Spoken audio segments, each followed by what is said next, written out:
in a very familiar passage in the book of Proverbs, chapter 22, in verse number 6.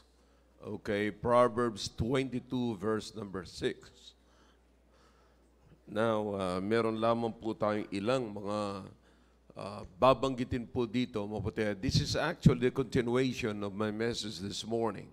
Okay, this is a part of training, mga kapatid. And katulad sinabi ko po sa inyo, si Solomon ay in-emphasize niya rito ang training. Alright, Proverbs 22 in verse number 6. Are you with me now? Sige po, tulungan natin yung mga maaaring bisita yung nasa likod, maghanap ng pwesto, no? And it's time na makapakinig tayo ng salita ng Diyos. Are you with me now? Nandiyan na kayo sa talata na sinabi ko, mga kapatid? All right, Proverbs 22, verse number 6. Here's what the Bible says. Train up a child in the way he should go. And when he is old, he will not depart from it. Okay? Now listen, sa buhay ng tao, ay laging may entrance at laging may exit. And departure time will come. The time of departure will come. You see? So, kaya kailangan pong mabuti yung training. At sabi ko sa inyo kanina, hanggang sa makapag-build tayo ng routine sa buhay ng mga bata, sa buhay ng tao. Kapag ka ang tao nasanay na sa routine ng kanyang buhay, doon lamang ho natin makikita kung ano ang kanyang sinimulan at yung kanyang pinagpapatul, tinatahak po ngayon. Doon natin makikita po yun. Alright? So, we need to understand the principles, no, na inilalatag po sa atin ng mga lingkod ng Diyos na nandito po sa binasa po natin. This is the Proverbs of Solomon. You know, ito yung Proverbs of Solomon, the inspired. You know, God gave Solomon wisdom and he wrote his Proverbs. Okay? So kaya ako'y naniniwala na ito po ay makakatulong po sa atin. Okay? Alright, manalangin po tayo. Dakilang Diyos, salamat po sa talata na binasa po namin ngayon. Pagpalain niyo po at maunawaan ang bawat isa kung bakit po namin pinag-aaralan ito. Because kami po'y nasa buhay na ito na hindi lagi nagsisimula. There will come a time, O God, in our life that we will depart from where we were, from where we started, from the entrance. And, oh God, we need to understand kung anong klaseng buhay ang tatahakin po namin. Salamat po at pagpalain niyo po, O Diyos, ang mga talatang ito. Nakapimpang pag-uusapan sa gabing ito. Use me, O God, to encourage your people. In Jesus' name, Amen. All right, thank you. You may be seated in the presence of our God. Actually, kanina ay parang nararamdaman kong nabibitin pa tayo. No, nararamdaman kong ako mismo, mga kapatid, parang hindi pa tapos ang sinasabi ko sa inyo. And it is true, mga kapatid, na ang training ay talagang walang katapusan. Kahit na sabihin mong tumatanda ka na or ano pa mang age nandoon o naabot mo, ang training ay tuloy-tuloy po yan, mga kapatid. Now, let's go to the book of Proverbs, chapter 22, in verse number 6. Binasa po natin, and let's try na ataduhin po natin, unawain po natin ng mabuti. You see, yung phrase na train up a child, okay? Train up a child, sa Hebrew word, mga kapatid, ay yung clause na yan, ay tumutukoy po yan, mga kapatid, sa pag-i-initiate, pagpapasimula sa mga bata sa kanilang pagdating nila doon sa entrance ng buhay nila. Now, ang tinutukoy ko po, kapag ka ang bata ay natuto ng magsimula na maglakad, kapag ka ang bata ay natuto ng pumili ng mga bagay na dapat nila nagugustuhin po nila, kinakailangan dumating po sila sa punto ng buhay nila na dapat silang mag-stop dito sapagkat ito yung kanilang starting point. Okay? We call it the Bible. In fact, like what I've said, dito po yung tinatawag na entrance of life. Now, do you understand? I don't know about you, but nare-realize niyo po mga kapatid na maraming mga bata ngayon, maraming mga gulang na kapag hindi po natin to alam, nalaman ng mga kapatid, wala tayong knowledge patungkol sa bagay na ito, tuloy-tuloy lamang po yung paglaki ng bata. You see, I mean, without knowing mga kapatid, akala natin, nilalaro natin yung mga bata, hanggang sa yung mga bata ay matatanda na, nilalaro pa rin natin, na parang akala natin baby. Do you understand that? Lalong-lalo na tayo mga, sabi nga ni attorney, iba na pag may apo, pastor, sabi niya sa akin nung araw. You see, pero sa akin wala naman po akong naramdaman na gano'n. But anyways, so yung iba sa inyo gano'n, gano'n din yung mga magulang. Gano'n din yung mga magulang. You see, napapansin nyo na halos hindi nyo hiwalayan yung anak ninyo, hindi nyo hiwalayan yung apo ninyo, halos susundan-sundan nyo, na akala nyo, ang pakiramdam nyo ay baby pa yung anak ninyo. You see, so wala kayong naipakita sa kanila na point na yung pala yung point entrance of life that they have to stop, and you have to stop them in order to give them an instruction. Did you get that? So, pero not literally na, all right, diyan ka, stop ka, diyan ka lang muna. No. So, there must be a time sa buhay ninyo bilang magulang na ang bata, doon kayo mag-i-start. Doon kayo mag-i-start. Alright? Doon yung makikita. Yan yung tinutukoy dito ni Solomon. Alright? That you have to train your children. Train up a child. You see, train up a child. Lagi kong naalala yung mga katanungan po noong araw. When is the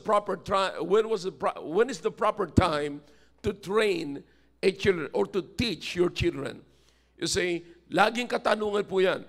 Now, listen, may iba't ibang level po tayo, alam nyo, pero ang sinasabi ko, kapag ang bata nagsimula ng pumili, marunong na siyang pumili, ang bata ay marunong maglakad, at yung lalakaran niya ay kanya nang pinipili, you know, naalala mo yung bata, pagka naglalakad na, abangan mo rito, hahanap siya ng sarili niyang path. You see, that's the opening of his life. That's the entrance of his life. And that's the time that you have to stop them and give the instruction.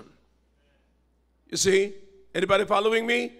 Now, napakahalaga po niyan. So makikita niyo po rito, sabi ng Biblia, train up a child in the way he should go. Bakit? That's the entrance. That's the beginning of his life. Because time will come na magkakaroon po ng departure time. At yung departure na yon, yan na yung sinasabi ko sa inyo na magkakahiwalay na kayo ng kaisipan. Now, the understand, somebody can testify sa loob ng auditorium na ito na bigla ka na lamang magugulat na magkaiba na kayo ng gusto ng anak mo. In fact, hindi mo na siya maawat. Ilan sa mga bata ngayon, mga kapatid, na hindi nyo sila maawat sa paghawak ng cellphone. Ilan sa mga magulang ngayon, you can testify na maliit pa lamang yung anak mo, pagka kinuha mo na yung cellphone, nagagalit at nagwawala na. Come on, talk to me if you can. You see? So, makikita nyo mga kapatid, mapapansin nyo, that's the thing that I'm telling you, na departure time niya. Now the child is departing from where he was. Okay? From the entrance of life. Ang problema, mula dun sa entrance of life, ay wala silang narinig na instruction. You see? So kaya sabi ni Solomon dito, sinasabi niya, right at the entrance of life, you have to stop them and give them the instruction and let them know what is their duties. Let them understand the duties of life. Let them understand how to secure the blessings of God. Let them know who God is. Let them know kung paano ang Diyos nagpapadala ng pangangailangan, paano nagpo-provide ng pangangailangan. Brethren, whether we admit it or not, we miss it. We fail in that area. Come on, talk to me if you can. You see, nag-fail po tayo sa area na yan. Akala lang natin, sige lang ng sige, yung mga bata sinusundan-sundan natin, at lalaro-laruin pa natin, ang cute-cute niya, pero hindi nyo alam, magkahiwalay na pala kayo ng prinsipyo. You see, at magugulat ka na lamang, isang araw parang puputok na lamang yun. Anong ginawa mo? Bakit ka nagkaganyan? Bakit mo? Sino nagturo sa iyo niyan? No, wag mo nang sabihin kung sino ang nagturo. Bakit wala kang itinuro? Kaya nagugulat ka na may natutunan siya na iba kasi wala kang itinuro. Dapat mag-stop siya doon, mga kapatid, sapagkat nandun na siya, nasa entrance na, walang tuloy-tuloy po yan eh. Dapat doon sa entrance ng buhay, tumigil siya doon for instruction. Bago siya lumakad, kapatid, pa-exit. Are you following me? Because this is so important. Remember, here's what the Bible says here.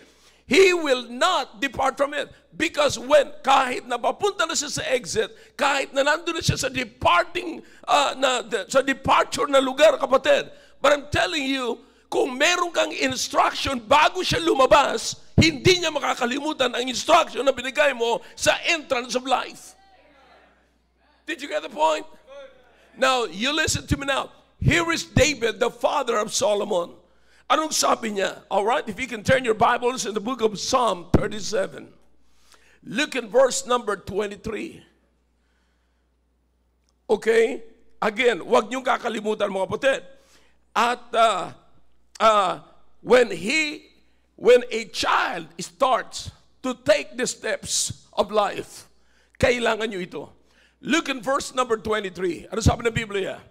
The what? The steps of a good man. Now, theologically, the word good there is in italic form.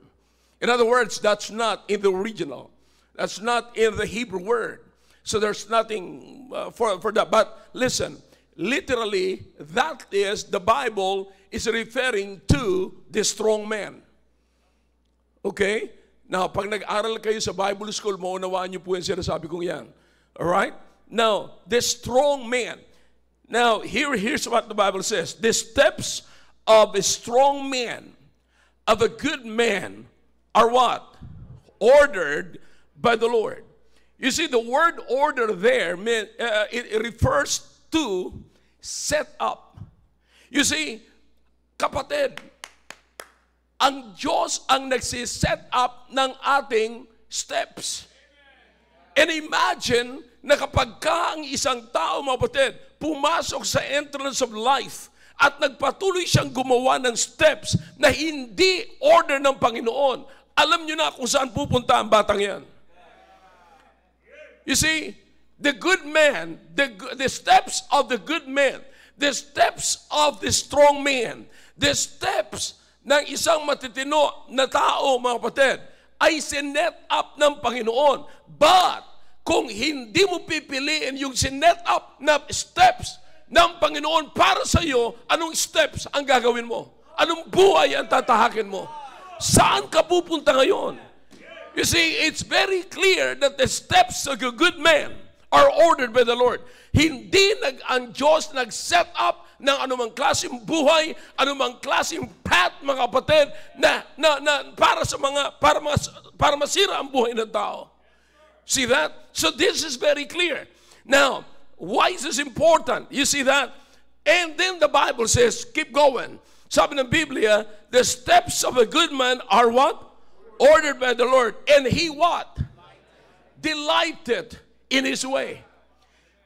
Natutuwa ang Panginoon sa paraan, sa daan, sa tinatahak. You understand? Ang Diyos ay natutuwa pag nakita niya ang kanyang mga anak na lumalakad na maayos. Hindi ho, mga kapatid, plano ng Diyos na saktan ang kanyang mga anak. You see, kaya nga pinapalo ng Diyos ang sino mang lumiliko para matuwid. Bakit? Alam ng Diyos kung anong klaseng buhay ang dinisign niya para sa kanyang mga anak. Now, notice this. Kapatid, Now listen, maaaring sasabihin mo, Pastor, ako naman may nagsisimba, ako may nagbabasa ng Bible. But listen, lahat ng ginagawa natin na maganda, mga kapatid, hindi po yan assurance na tayo ay exempted sa mga nangyayaring hindi maganda sa ibabaw ng lupang ito. But listen to what David said. Look at this, verse number 24. All right? Though he what? Come on. Though he what? Fall, he shall not what? Be utterly cast down. All right? That's clear. You see?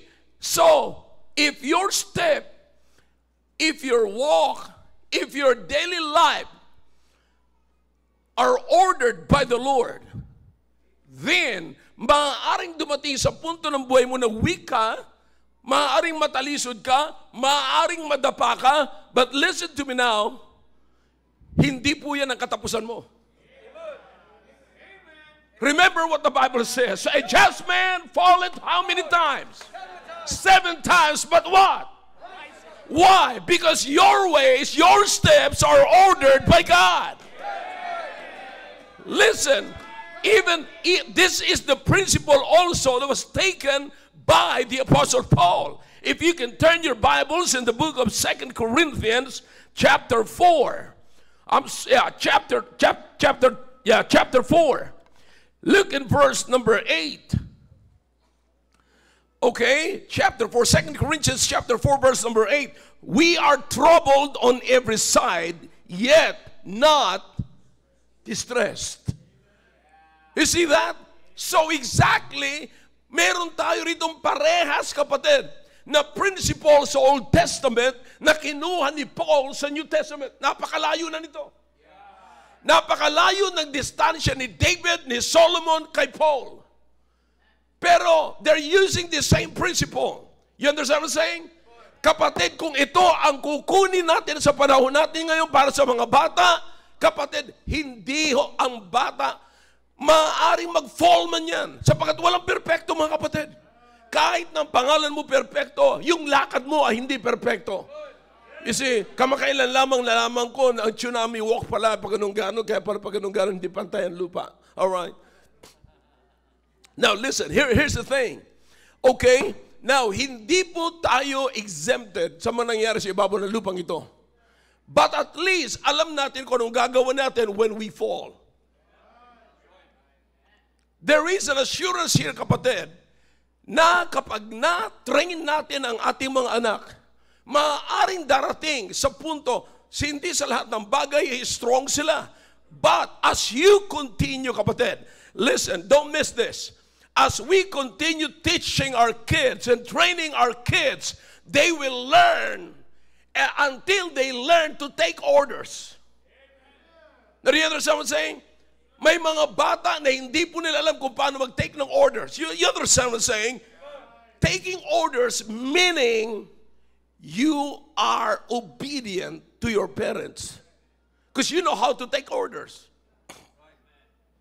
Ilan sa mga bata ngayon, mga kapatid, na pagka pinagsasabihan ng kanilang mga magulang nagre-reklamo, they don't understand, they don't know how to take orders.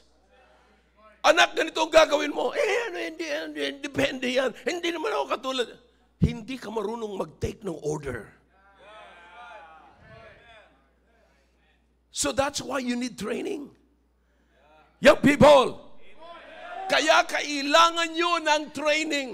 Kaya kailangan nyo ng parents, kaya kailangan nyo ng tatay, ng nanay, ng mga magulang, ng mga nakakatanda sa inyo na magsasalita sa inyo until you learn to take orders. And became obedient to the order.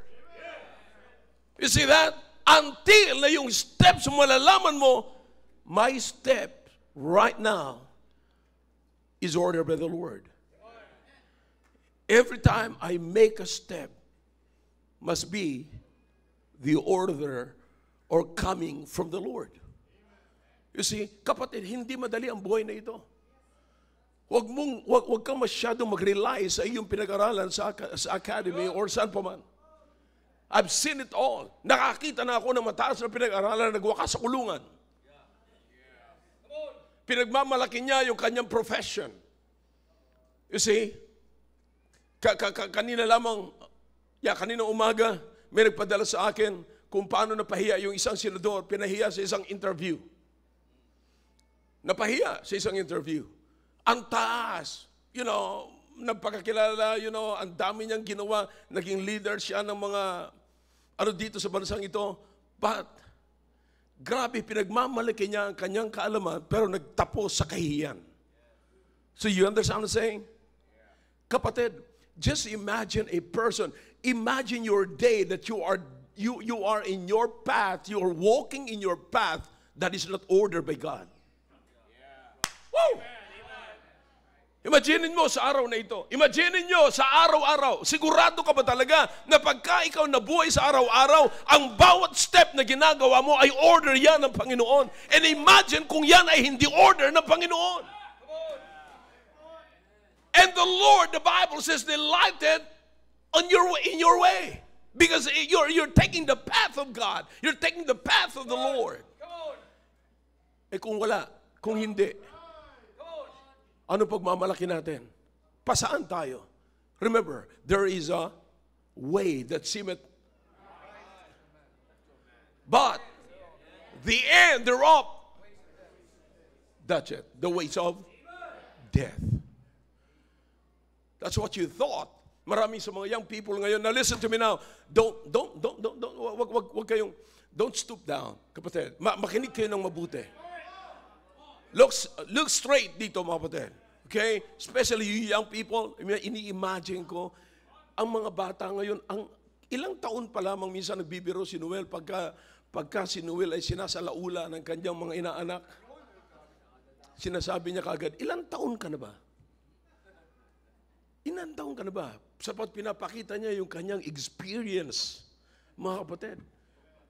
Pambira kalahin mo, kasi silang mo pa lamang, pinagtatanggol ko na ang bayang ito. Kala mo talaga may ginawa sa armed forces? But whatever it is, mga kapatid, I know it's a joke. Sapat hindi ko nakita yan sa buhay niya, but it's a joke. But listen to me, whatever it is true. You have to be careful, young people, not to listen to adults. Not to listen to the experienced people. Yeah. Here is Solomon. Here is David, the father of Solomon. Akalain mo hindi sila magkakontra, mga kapatid. Sabi ni David sa chapter 37, mga kapatid. Ano sabi ni David sa Psalm 37? Look at this. Maliwanag, mga kapatid. The steps of what? Are what? Ordered by the Lord. And now here's David of Solomon in chapter 22, verse number 6. He believes what David, his father, said. Train up a child. At the entrance of his life, let him stop and listen to instructions. Give him the instructions. Let him know what to do. Pag nagsimula na siya lakad, sabihin mo sa kanya kung kailan siya liliko sa kanan, kung kailan siya liliko sa kaliwa. Sabihin mo sa kanya kung paano mag-secure ng blessings mula sa Diyos. And how to keep it. And how not to waste it. You understand? Napakarami tayo ngayon great waster na sinasabi sa Proverbs. Yeah, and our great waster ngayon ay mga young people. They call it Generation Z. Alam niyo kung ano ibig sabihin? Z stands for zero. That's your generation. So you understand that? Now the steps of a good man are ordered by the Lord. Now, here's the thing. Here's the most important thing. Sabi ni David, though he fall, what?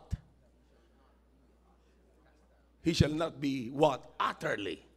In other words, ma-fall man siya, hindi siya mananatiling fall. Because a just man falleth 7 times and rises up again. Pag alam niyang nag-fall siya, sisikapin niyang tumayo uli. You see that? And then, he shall not be utterly cast down. For what? What's the reason why he will not utterly cast down? He will not utterly destroyed. Why? So what's the reason? Because the Lord that is delighted, the Lord that ordered and set up His steps, His walk, daily walk, kapatid, is watching him and delighted his way. And when he saw that person, that man, that child fail, he will what? He will what? Lift him up. Kapatid, alam ng Panginoon ang kahinaan natin. Alam ng Panginoon kung saan tayo mahina. Huwag tayo magmayabang na malakas tayo, magaling tayo sa lahat ng bagay. Walang ganoon. Sa pelikula lang ho yun, mga kapatid. Pero listen now, sa panahon na tayo ay mahina, sa panahon na mayroon tayong hindi kaya, mga kapatid, the Lord is there. Though I walk in I will fear no evil. Why? Because the Lord who ordered my steps is always with me. Wow!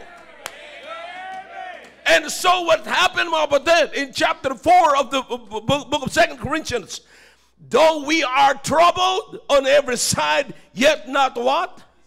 Distressed. We are perplexed, but what? Not in despair. Look in chapter 6, kapatid, in verse number 16. Verse number 10. As sorrowful, yet always rejoicing. Yeah, there will come a time in your life that you are sorrowing, but listen to me now. While we are sorrowing, we are rejoicing. Nakakita ka na ng tao na nagre-rejoice sa kanyang kalungkutan?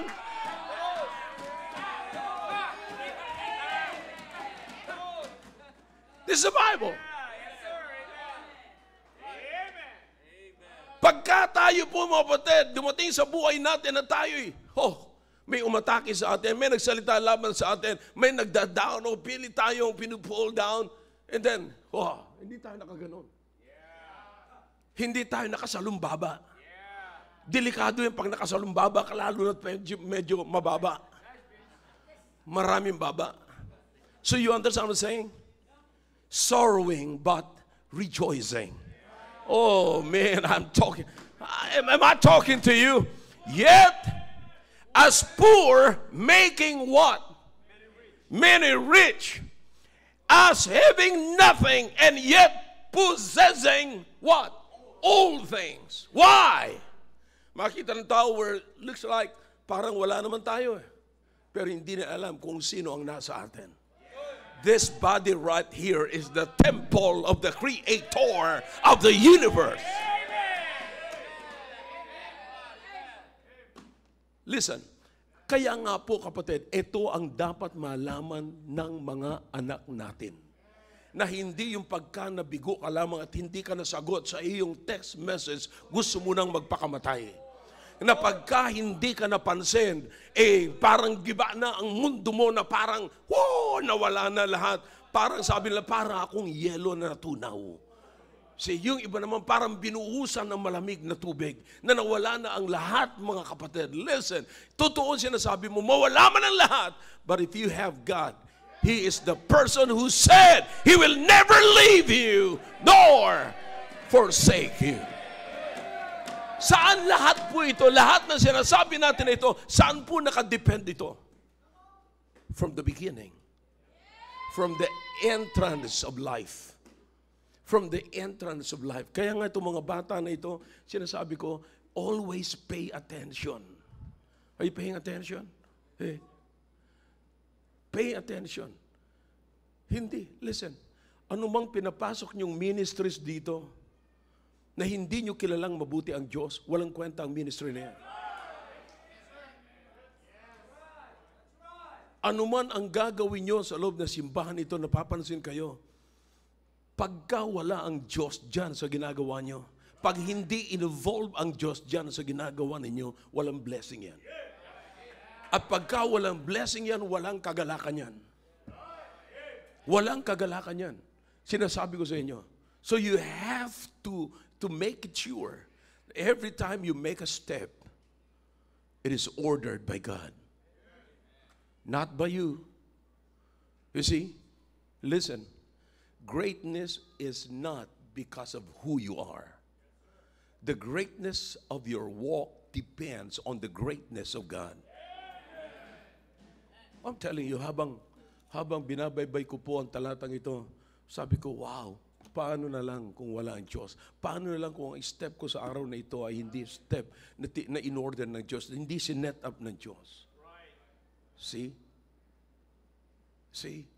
There must be a time in your life that you have to beg God, oh God, set my steps.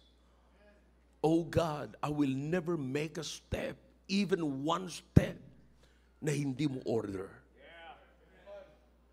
So you understand?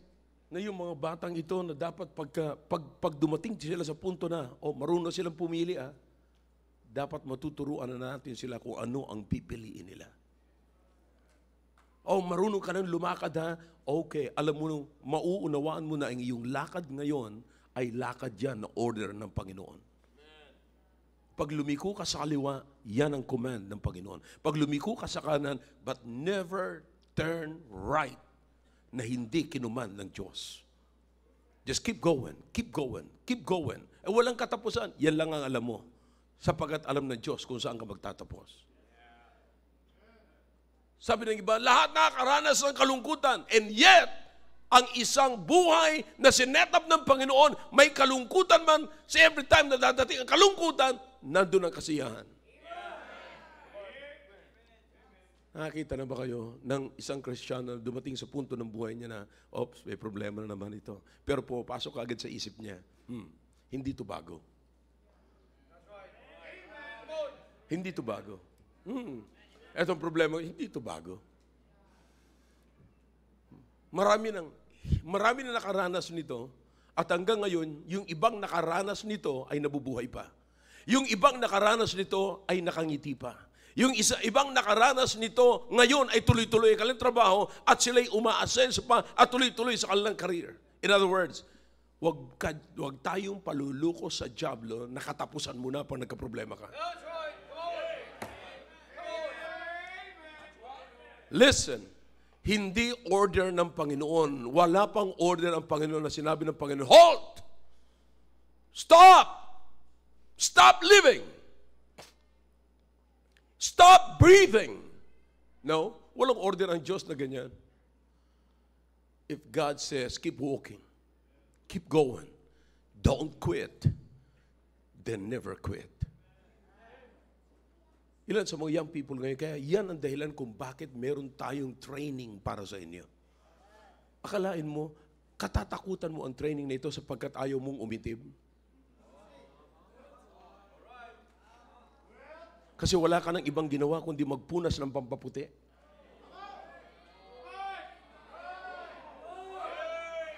Mag-iingat kayo, baka magulat yung iba. Sabihin, ay, ghost! Kakaluluwa. So you understand what I'm saying? Now listen, kaya ayaw mag-train, mag-involve sa balikatan sapagkat ayaw mong magasgasan. Kaya ayaw mong mag-involve sa balikatan kasi ayaw mong mabago yung buhok mo na parang, Hey Jude! Pang John Lennon. Pag nag-join kayo sa balikatan, babalik kayo rito na kayo na yung John Lennon, yumaong John Lennon. Nawala na si John Lennon. So you understand? Kaya ayaw mo magbalikatan kasi ayaw mong hindi ka sanay sa pagkain na ganung klaseng hinahatag. Ikaw ang pumipili ng pagkain. Gusto mo laging grab.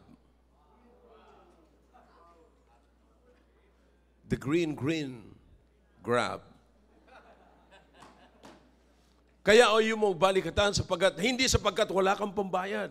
Sapagkat mababago ang figura mo. Ayaw mo sapagkat hindi ka nasanay na gumising na maaga.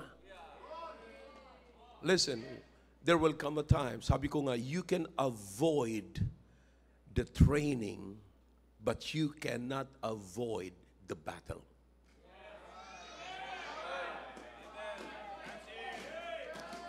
Because life is a warfare. This life that we are living in today is a warfare. There is always a battle. Na kung mayroong battle lagi, kung mayroong laging bakbakan, kailangan mo na magandang training.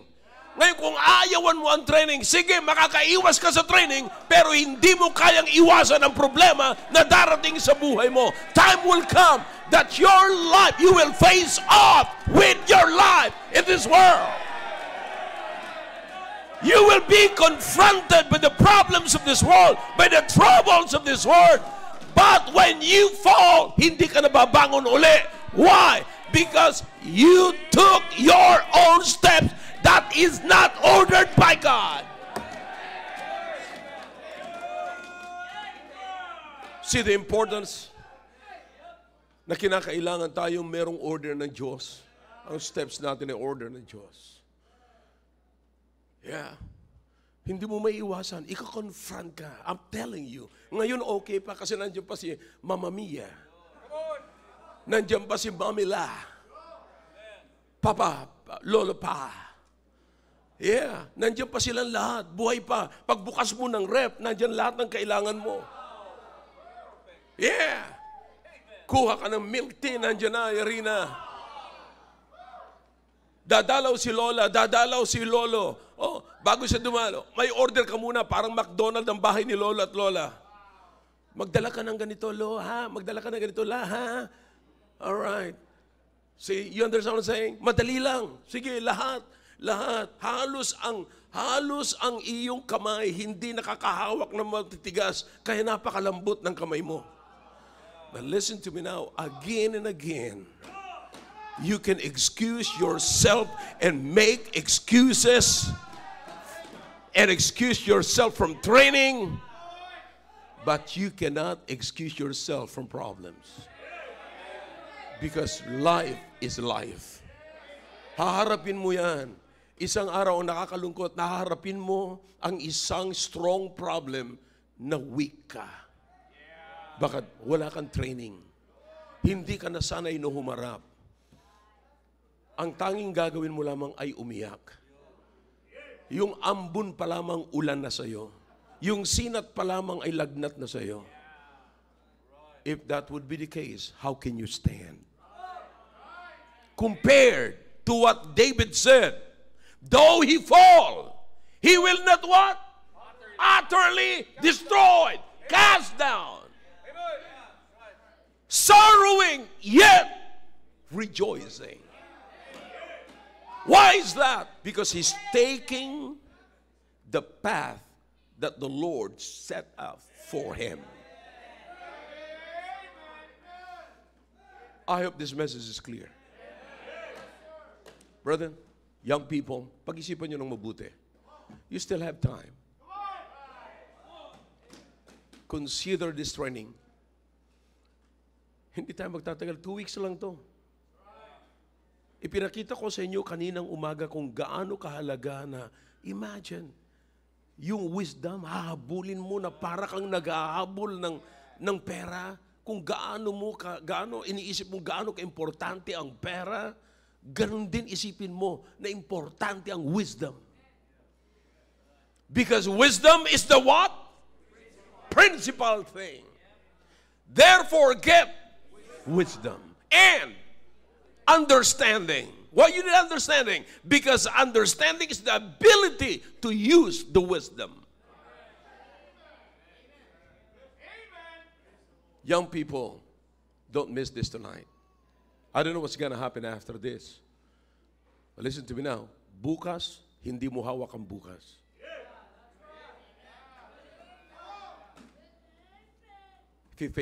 Mag-face off kayo ng araw ng bukas.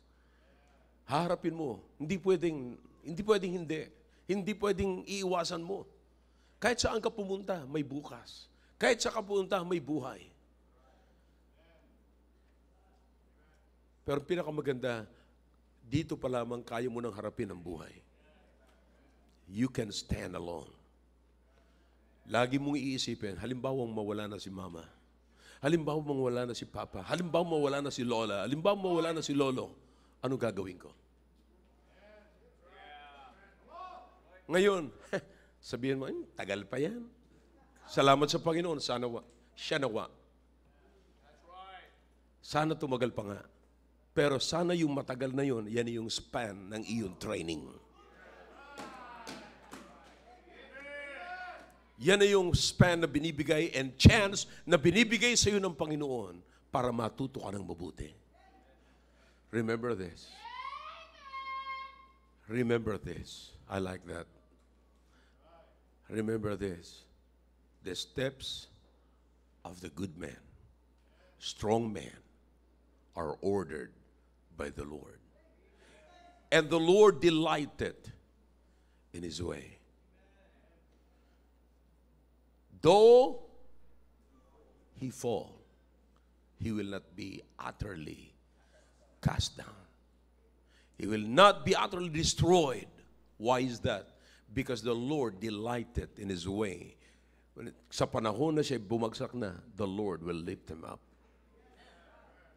Because there's a promise that he will never leave me nor forsake me. What if your steps are ordered by your mom, ordered by your dad, ordered by your grandpa, ordered by your grandma? What's going to happen? Ang nakakalungkot mga kapatid, pagka magkahiwalay ang order. Ibang order ni mama, ibang order ni papa, ibang order ng Panginoon. Saan ka ngayon magsasubmit? Kinakailang ma-educate ka na mabuti ng salita ng Diyos. Because ang sinabi ng Biblia, though he fall, he will not be utterly destroyed. He will not be utterly cast down. Sino yun? Yung sumusunod sa order ng Diyos. Hindi sa order ni Mama Mia. Hindi sa order ni Papa Pia. Kundi sa order ng Panginoon. Am I clear to you? Let's all stand, please. Father, thank you for your words. Bless the hearts of your people. Thank you, oh God, for what we have. Oh God, please, continue to teach us to take orders. Order from you. And help us to be faithful to where you want us to be. Hayaan niyo po na kami manatili, kami tumibay sa kung saan niyo po kami gustong manatili. Salamat po, Diyos. Pagpalain niyo po ang bawat isa sa paglapit po sa inyo sa gabing ito. Let's come to the throne of God tonight.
Dakilang Diyos, marami po salamat sa ginawa niyo po sa aming kalagitnaan. Salamat sa mga anak po ninyo na tiklop tuhod na lumapit po sa inyong harapan. Salamat sa bawat family and individuals na nakapakinig ng mensaheng ito. Pagpalain niyo po ang bawat isa. O Diyos po, patuloy kami na aming tatahakin ang sinet up niyo po na buhay para sa amin. We will not depart from it. Thank you, O God, for stopping us into the entrance of our life. Thank you for teaching us. Thank you for giving us the instructions, O God. Na yan po naging dahilan na kami nagpapatuloy sa buhay na ito. Salamat po, O Diyos. Pagpalain niyo po ang bawat pamilya ngayon sa pangalan po ni Jesus. Amen. All right. Thank you. Back to your seats. Did you learn something?